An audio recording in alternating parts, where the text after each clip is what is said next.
யாரும் மரணிக்க விரும்பாதது போல தெரிகிறது. சற்று யோசித்து பாருங்கள், ஒரு மனிதன் அதிகபட்சமாக எத்தனை ஆண்டுகள் வாழ முடியும்? 50 ஆண்டுகள், 100 ஆண்டுகள். முடிவில் என்ன நடக்கும்?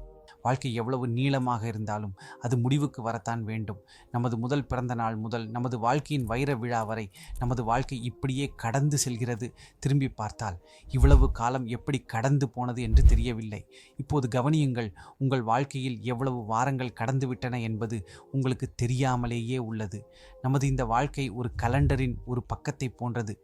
அதில் இந்த வாரங்கள் அனைத்தும் ஒரு வரிசையில் பெட்டிகள் போல தெரிகின்றன. மேலும் இந்த ஒரு வரிசை நமது ஒரு வருடம் ஆகும். அதில் தோராயமாக 52 பெட்டிகள் உள்ளன. நமது வாழ்க்கை பாதையில் இது போன்ற எத்தனை வரிகள் சேர்க்கப்பட்டுள்ளன என்பதை யாரும் அறியார். இந்த வாழ்க்கை பாதைக்கு நிச்சயம் ஒரு முடிவு உண்டு என்பதை அனைவரும் அறிவார்கள். நினைவில் கொள்ளுங்கள், நாம் 100 ஆண்டுகள் வாழ்ந்தாலும் மனித வரலாற்றின் ஒரு மிகச்சிறிய பகுதியாகவே இருப்போம்.